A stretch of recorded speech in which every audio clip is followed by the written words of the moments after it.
Joining me right now are the Buttery Bros, Heber and Marston. I really appreciate you guys. This is like an honor for me. I want to talk about your journey into where you started and how you got to where you're at now. My understanding of it is you started off in CrossFit, you kind of paved your way, and it kind of transitioned into you starting your own thing, and here we are now at the World Fitness Project, and you guys are killing it. So if you don't mind just walking me through that process and then kind of help us understand how you got to where you're at now.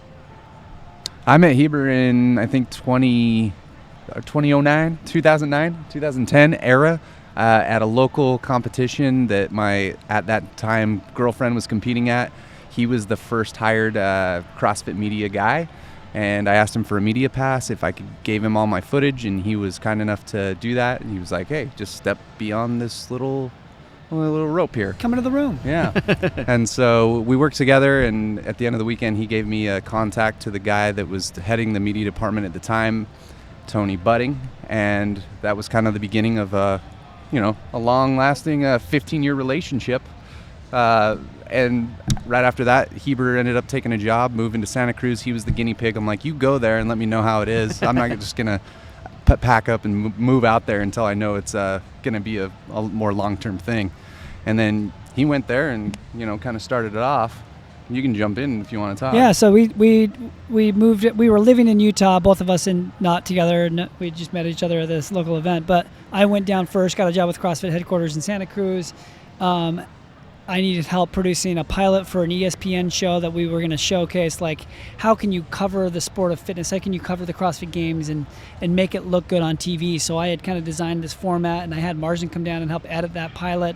We ended up getting on ESPN and producing 16 post-produced shows about the 2011 CrossFit Games, and that's when I got Marston to move down because we had needed so much work.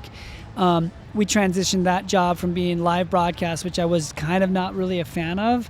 I'm much more of like taking your time and telling a more deeper story through documentary. I wasn't even a documentary guy. I wanted to make feature films. Right. So I took like my passion for storytelling and filmmaking into this like sport where the athletes look like superheroes, and I kind of went off of, like, Marvel was also taking off at the same time, so I took that style of action filmmaking and put it into the documentaries that we made while we were doing stuff for CrossFit headquarters, and we produced 4 documentaries while we were working at CrossFit. And then in 2018, that company decided that they were making some major changes to the company, and that was mainly focused on the sport and media. The jig was up. The jig was up, and we were told, hey, your work was so well done, so well received that it's grown the company too fast in a direction we didn't want to go. Wow. We're making massive changes to the sport as a result of that, and we're cutting the media team in half. And we're going to bring in some blue jugs. That was a lie because they cut the media team into like 2 people, and we were let go in that process. And we saw kind of an opportunity in that chaos, which was, hey, a lot of people love this CrossFit content. They love this functional fitness stuff. Let's continue telling that story on our own, independent of CrossFit. And it was really like leaving the nest and getting the freedom to be able to fly. And we started our YouTube channel about 3 months later and haven't looked back since. It's just had a fun and incredible ride. Wow. So I can imagine at the time of being let go, you feel like you helped a company get to where they're at now. And then it's like, hey, we're making some cuts. You guys got to go. Was that more of like a blessing in disguise, or like you guys kind of took a step back, like, wow, what did we do wrong, kind of thing? Yeah, I mean, it was definitely a blessing in disguise, looking back on it now. But at the time, you're like, we kind of were part of the growth of this thing, and we contributed to the success of it and grew it over all those years to just be told, that's it. Yeah. So it was kind of like a, like you said, try and fly. And Heber was like, I'm going to move back to Utah. I don't need to be in California anymore. And I was like, I'm coming with you, brother. Let's go. Back to the homeland. Yeah. Yeah, so like it's definitely a blessing in disguise. It took a long time I recognized that blessing pretty quick. Okay. But it's not to say it didn't hurt when CrossFit was like, hey, we're stopping all of this media. And it was like, man, I have dedicated so much of my life to this company for them to just be like, hey, see ya. Yeah. Like, thanks kind of for nothing. Right. When I see a film, and I don't even know ahead of time that you guys produced it, you can tell you guys produced it. You guys have developed a style that is very recognizable. It's like, wow, this is so well done. Like the building of the story, the capturing of the people, the audio going on with B-roll in the background. Like, you can watch a film like these guys are professionals. I know, and Thanks, man. I'm tuning your horn here, but Pumping our like tires over here, I dude. watch a film like this is so well done, and I'm a small creator, but when I see a film, it's like you know how much effort goes into the angles all over the place, audio. They're not mic'd up. You know, they have really good mics. I'm like that. These guys build something, so I can imagine building all that and then getting the information. Hey, we're moving on.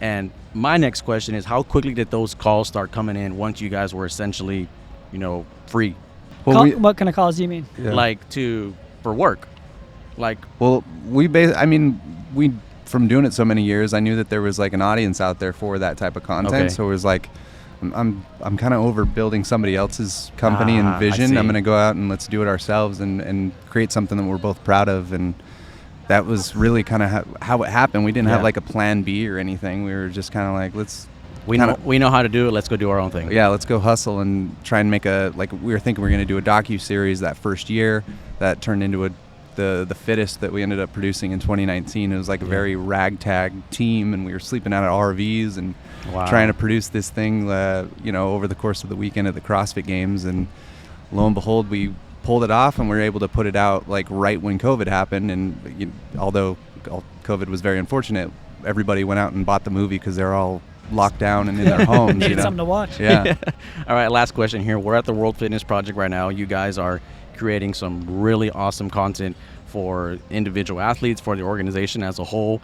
When that call comes in and you guys are now running the documentary style footage for this company, what is that feeling like? Is that like an aha moment, like, all right, we've made it? Sort of. So we had kind of had those opportunities come in other places that we've never wanted to work with.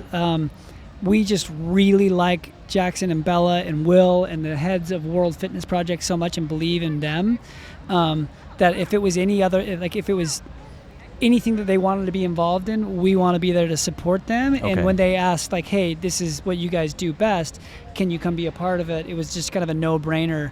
It's the first time that we've tried to build somebody else's project again as opposed to just our own. And so for us, it's definitely doing something that's extra, a little different than what we want to do. Like, we love the Buttery Bros YouTube channel. We have Right. so much fun. It's so fulfilling. Yeah. So doing this with them is really fun, but it's not something that I needed to do to Correct. feel Okay. like I've checked something off my list. I should also give credit because we're doing the Unbreakable series and then kind of our own Buttery Bros thing here, but Marius is heading up some of the social media stuff for them, and Hanu's running the media for them for the broadcast.